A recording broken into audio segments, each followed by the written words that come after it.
Hey guys, we're Blunger95, recording live from the local county prison cell. Wanted to get another video out by Monday, so here it is. And this is an old one that I didn't want to do for a little bit, because when I thought about it, I had recently done a similar one. I'll just say it. It's Wesker versus Agent Smith. Albert Wesker from Resident Evil and Agent Smith from the Matrix series.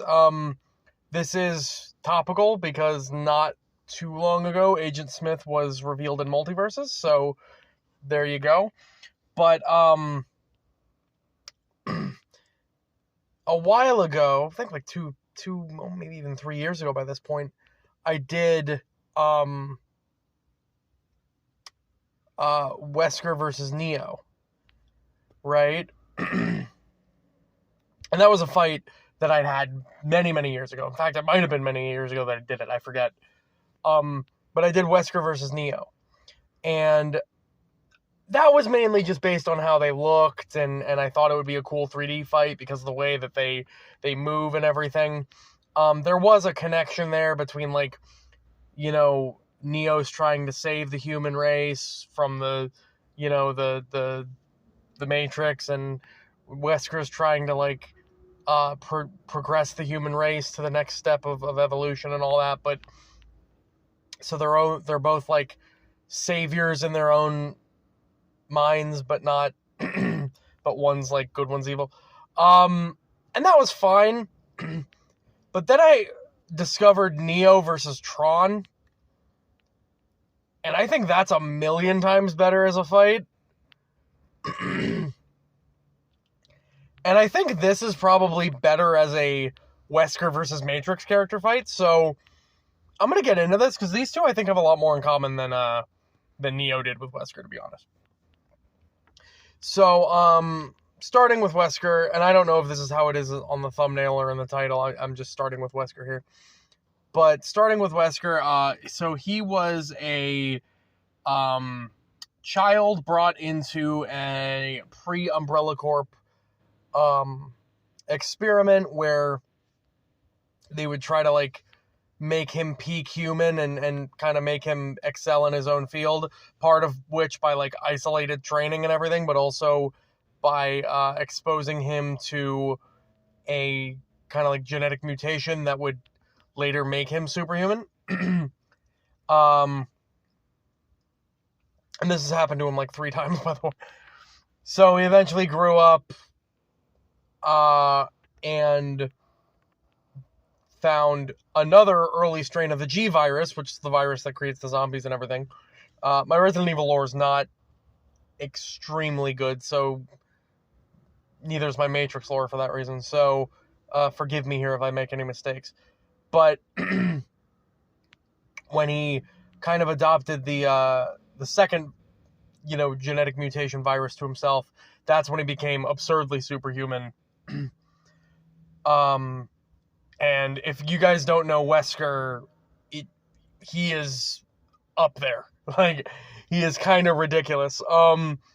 He moves so fast that it looks like he's teleporting, and he's dodged bullets at almost point blank range. Now you could argue that he's preemptively dodging, that he's just moving faster than the human eye can see, and he's reading the trajectory of the guns, but still that would put him at, like, above supersonic, levels. He's out-muscled Chris Redfield, and when I say Chris Redfield, I mean the roided out boulder punching one, who gut punches boulders and knocks them into rivers of lava, and, can basically just break people in half if he wants to.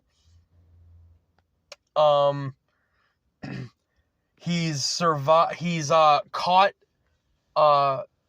like Stinger missiles, like, in midair with one hand and just held them in front of his face until they ran out of fuel. He's done this while injected with a chemical or a countermeasure that would unstabilize his his mutation, basically, so that he wouldn't, it would kind of like make him dizzy and he wouldn't be able to control everything. And he was still able to do that. And then later he was able to absorb something called Ouroboros, which is another genetic mutation, agent, but it's the thing that he was trying to, mutate humanity with. And if your body rejects it, you turn into a giant, viscous monster. But that again is like, that's a story thing. He didn't have that, like, he doesn't have access to that. That's not like his power. He does that at like the end of the game, so he's not like that's not his baseline level, and he doesn't have a means to get to it, so etc. etc. That's gonna remember that, because I'm gonna lay down some rules here about this fight, because these two are kind of all over the place. But yeah, I mean, this guy's ridiculous. He's had half of his body submersed in lava while he was in that Ouroboros form. He's taken Stinger missiles to the face. He's jumped on top of planes, like fighter jets, mid-flight, and ripped the rockets out of them and tossed them at each other. Like, he's done some ridiculous things. He is like a Superman, not Superman level, but he is just like, above human. He is just above humanity. And that's how he sees himself. He sees himself as, humans have a weakness. They're they don't deserve to be the dominant species on the planet, and if they are to reclaim that place as dominant species, they need to evolve, and not all of them will be worthy of it. That's his idea. Moving on to Agent Smith. So Agent Smith is a program within the Matrix. Originally, the agents are made to, they're made to counter, nullify the red pills, control the blue pills, and just kind of keep the whole system. They're basically they're basically like the firewall of the Matrix, if you will. Or if we consider the Matrix to be a living entity, they're kind of like the antibodies. They're there to attack anything that shouldn't be there, right? And Smith was the primary among them until Neo came along, and Neo being the one destined to rid himself of the Matrix and rid humanity of the Matrix, Smith ends up having some back and forth against him, until eventually Smith unplugs himself. And I'm going to say him, even though it's a program, so it's technically not, it doesn't have a gender, but still. This is the last video I'm going to do in May, so once June happens, don't worry, I'll have plenty of I'll have plenty of videos where I'm, minding whether I'm calling people. But anyway, so Smith unplugs himself from the program and is essentially looking for independence at this point. And that gets him to some more dangerous territory, because while he loses some of his abilities that he had as an agent, what he does gain is the ability to essentially turn individuals into Smith clones. Now, he can't just do this like willingly. He has to essentially like kill them pretty much to do it. Like, he has to punch through he's only ever done it by like punching through somebody. However, it does sort of become a collective sort of situation. So when he was able to clone characters like Oracle, who can predict the future, and I forget the other guy's name, who was able to like control the weather, that became part of his collective ability. So by being able to do that, he was able to become, like, he was able to basically gain equivalent control over the Matrix that Neo had and match Neo even as the One. And again, like, in the Matrix, if you are the One or you have control over the Matrix, you're basically a reality warper. Like, you can fly, you can move, you can have telekinesis, you can change people's, like, physical makeup, you can change the atomic structure of the world. It's crazy. Because don't forget, the Matrix is supposed to be this real world. It's supposed to be this world that we just don't have we aren't aware of the fact that it is actually a computer simulation. But that brings me on to the fight, and that brings me to my first point. There are some issues with these virtual characters versus real character fights, and for those of you who don't know, my answer to that is usually, especially, and it works especially well in the Matrix, is that because the Matrix is supposed to be this real world, Wesker would just be a part of it, right? Whether or not Smith is aware of Wesker, that's a different situation, but Wesker would just be a part of this physical world that we inhabit, and this physical world would be the Matrix. So he would just be a part of the Matrix and not realize it. So that takes care of that. Smith would have access to all of his, in Matrix abilities. He wouldn't just be a normal guy. The second thing, however, is gonna take the wind out of a couple people's sails here. Now, I mentioned Wesker having access to Ouroboros, and I mentioned Smith cloning. However, due to the fact that those are both power-ups that not only happen in the story, that, like, they're making attempts to do those through the story, they're also, you can't really be the same character and not have access to those things versus when you do have access to those things, right? Like, Wesker can't just turn on his Ouroboros or anything. If he subjects himself to Ouroboros, he turns into the giant monster, right? He doesn't, like, control it. And, Smith just has all of his clones. So, in order for these two characters to fight on neutral terms, and by neutral terms, I just mean, like, no, they wouldn't, prep time and things like, death battle rules, like no prep time, nothing they wouldn't normally have on them, not, not accounting for outside assistance. The clones are essentially outside assistance if you look at it that way. But yeah, basically, I would think that Wesker would not have the virus, and Smith would not have clones, right? Not to say that I'm taking those abilities away from them, right?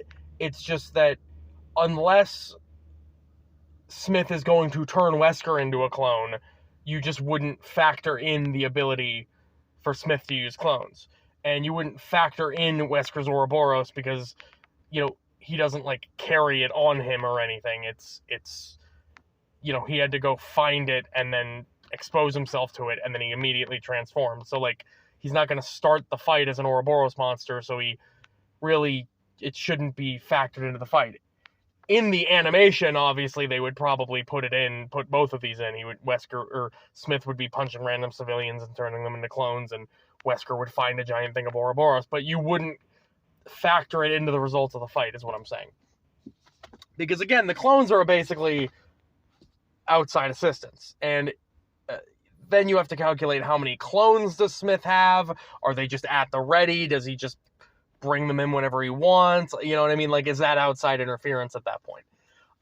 However, the important thing is that if Smith doesn't have clones, that means he necessarily doesn't have the Oracle's near, like, omnipotence inside the world of the Matrix. He doesn't have the ability to, like, warp reality. Which not only makes this fight significantly more fair, but it also, like, again, you can't say he doesn't have access to clones and then say he still has the abilities that turning Oracle into a clone would grant him. So therefore, he can't have those abilities. That's just how I see that's how you would have both of these characters face each other start out on neutral terms. In this fight, like I said, Wesker would have the ability, in theory, to survive Ouroboros and use that transformation, but he doesn't have access to it, and you wouldn't put him in an environment where Ouroboros is there. So, again, you wouldn't factor that into the fight. You wouldn't factor in things like, again, random... like, Oracle wouldn't just show up for Smith to kill. And I'm talking more about the animation here. Obviously this stuff is, like I said, it's considered outside interference or like prep time. So, yeah, I know that would upset a lot of people. Again, it would probably show up in the fight animation itself. It just wouldn't be something that you would factor into the results of the fight. Or if you did, it would be like a cancels itself out sort of thing. But that being said, this fight is still really fucking awesome. Like, because both of these characters are significantly superhuman. I didn't really go over any of Smith's abilities, but, like, Smith was able to fight Neo after he realized he was no longer bound by physical rules, and has shown, like, superhuman strength, borderline reality warping, with able to, like, change people's physiologies and stuff like that. Like he said, he can turn people into clones. He can basically teleport he'll just randomly appear behind you or, like, around a corner. Because, again, it is a program. He can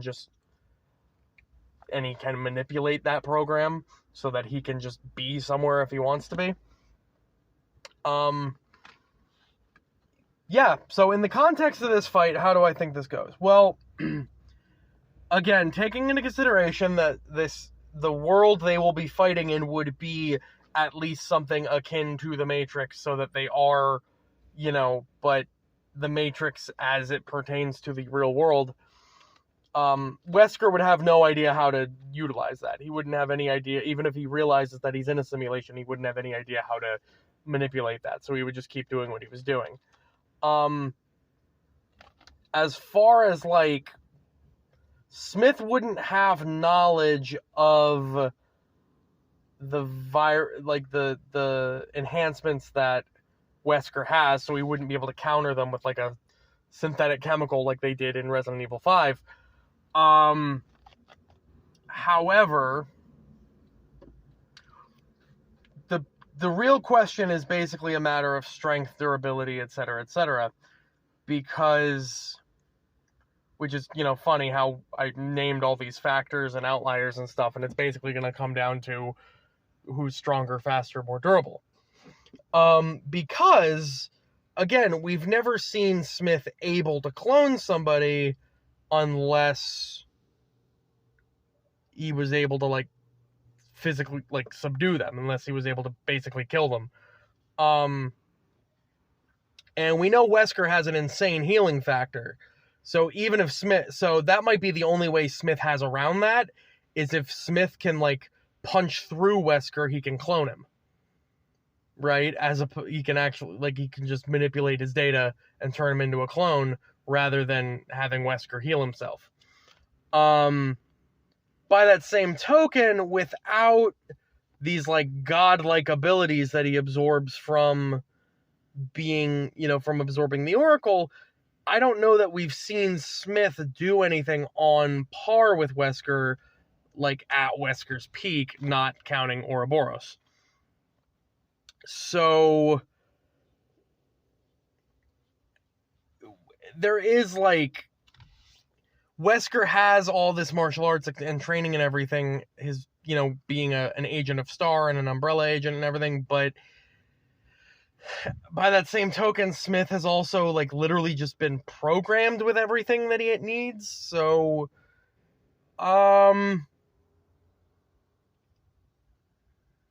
also, Smith seems to lack any, like, empathy for essentially organic life. He doesn't, like, understand humanity or whatnot very well. So he would probably be more inclined to underestimate Wesker, I would think.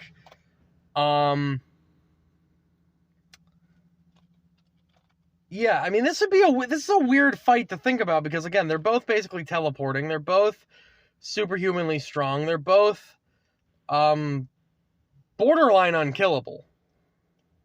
And I think that's really where it comes down to it, because Wesker has taken damage that's, like, probably on par with what Smith has been hit by a train. Wesker's had, like, steel beams falling on him, and, like, you know, like I said, he's caught rockets and shit like that. So I think Wesker is physically stronger, physically faster, etc., etc. However, I just talked myself out of it because, like I said, Wesker has that insane healing factor that would otherwise make him unkillable in this fight. But if Smith doesn't have to kill Wesker, I don't know that Wesker can actually kill Smith inside the Matrix. Or at least kill him permanently. Whereas Smith doesn't need to kill Wesker, he just needs to basically injure him, punch through him pretty much, and he can turn him into a Smith clone. And then he wins. So yeah, I'm gonna go with Smith. I don't know who I picked for the Neo versus Wesker fight, actually. But I think Smith is going to be the one I pick here. I'm going to try to link that in the description, actually, if it's not too old. But, yeah, I'm going to go with Smith here. Anyway, Scribble Engine 95.